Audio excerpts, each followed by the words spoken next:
Sharon Graham, can we just get one thing clear? Do you actually want Labour to win this election with a big majority? Yes, absolutely. Of course I want Labour to win the election with a big majority. I mean, I'm a Labour Party member, but I'm also a trade union leader. And my first job, first and foremost, is to defend workers. That is the job that I have, to defend workers. And I will do that to the best of my ability. And so sometimes we disagree.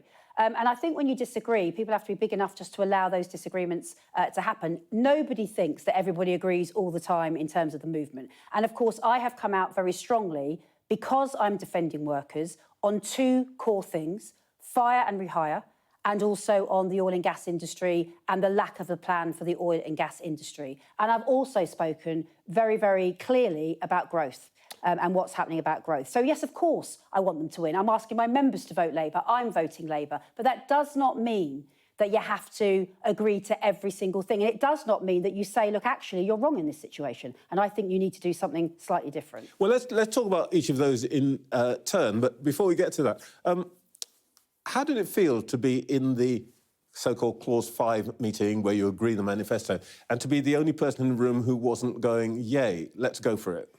Well, look, you know, I was the minority of one. I will absolutely be clear on that. But my job is to defend workers. And if I see in a manifesto, which was good things in there, let's be really clear, I want Labour to win. There were good things in the manifesto about steel, about industrial policy, the workers' rights piece. There are good things there. But when I'm looking at a manifesto and I can see that fire and rehire is not an outright ban, and I can see that oil and gas workers, whilst there are things in there around moving to net zero, everybody wants to do that, but you cannot allow oil and gas workers to become the coal miners of this generation. I won't allow that to happen, and because of that, I could not endorse the manifesto. Well, it sounds like what you're saying is the manifesto essentially let down your members. Is this the beginning of the good old Labour tune, betrayal? No, actually, it's actually normal negotiations. You know, I negotiate with big business all the time. You know, I try to put stuff forward, we try to get deals. And in the real world, people disagree. This is very old school of you, isn't it? I mean, these days, Labour trade unions are Labour trade unions rather than trade unions. Well, look, I think, you know, in the recent past, you couldn't see where Labour ended and the trade union began. And for me, and when I stood to be General Secretary of Unite, I made it really clear that my job was to defend jobs, pay and conditions of workers. And that's what I've done. We've had over 1,000 disputes in 2 years, covering 200,000 members, and we've had double-digit pay rises, £430 million back into the pockets of workers. My job is to defend workers. I'll do it unashamedly. Yes, there are times when people might not like that, but that is the job that I've got, and that's what I will do. And in that room, I had 1.1 million members when I put my hand up to say that actually we weren't going to endorse that manifesto. And I will do that every single time because that's the job that I've got. Well, let's talk about what you might face with an actual Labour government if they, as they say, have the privilege to be elected.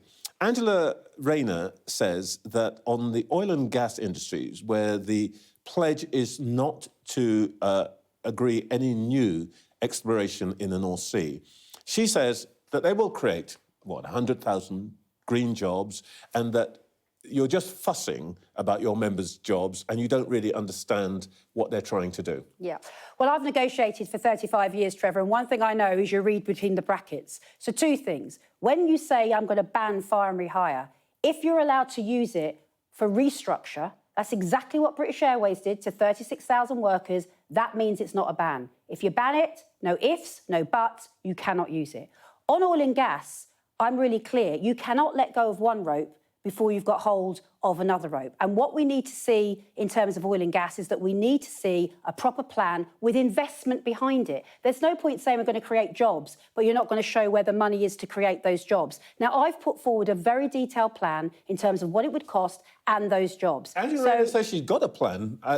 Haven't you seen it? Well, of course, I've seen the words on the page, but, you know, we all know, do we not, that if you are going to move from oil and gas to renewables, you need to put in an infrastructure. Wind power is what you would be looking at. That would cost £6.6 billion, £1.1 billion for the next 6 years, and that investment needs to be there. You cannot just magic up jobs. It doesn't work like that. You need an infrastructure, you need supply chains, you need training, you need all of those things to happen. And I said in the Clause 5 meeting that when I'm talking to my members, we often have a discussion. What are these green jobs? Is someone driving an electric bike for Deliveroo Is that one of these green jobs? We need to make sure these are proper jobs, commensurate with the jobs effectively that have been there. But in the end, an agreement to some extent has to rely on trust.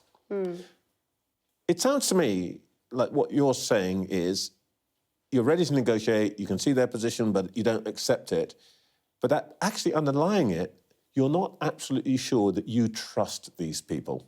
Well, I wouldn't say that. I mean, what I would say is that there's a huge amount that's been done on steel, for example, on workers' rights, for example, a whole raft of things where clearly the negotiations got us to a position. I was part of those negotiations, and that's a good thing. And I'm going to say again, Trevor, because it is important, we need a Labour government. But that does not mean that we shouldn't also have discussions about what the future looks like. We need to borrow to invest. Well, this is very interesting because Rachel Reeves says growth is actually at the centre of Labour's plans. Do you think her plans are credible? Well, look, I don't agree with Rachel Reeves in terms of what has been said about the plans on growth. Because whilst we all want growth, I want growth, I think everybody would want growth, we are going to have to borrow to invest. Look, if you look at other countries, in France, their debt to GDP is 112%. In America, where the economy is growing, it's 130% debt to GDP. Ours is around about 99%. We have wiggle room. Give Britain a break. Give us a break. I mean, these people that are out there in communities and the workers, they are literally hurting beyond anything that you could comprehend. And what we need is we need to straitjacket off a little bit, get some wiggle room there. Borrowing to invest is not the same as other borrowing. It's borrowing to invest. It's part of our balance sheet. Let's get that done. And if you don't do that, we'll be waiting too long. But Rachel Reeves is essentially saying that Labour cannot afford to do that.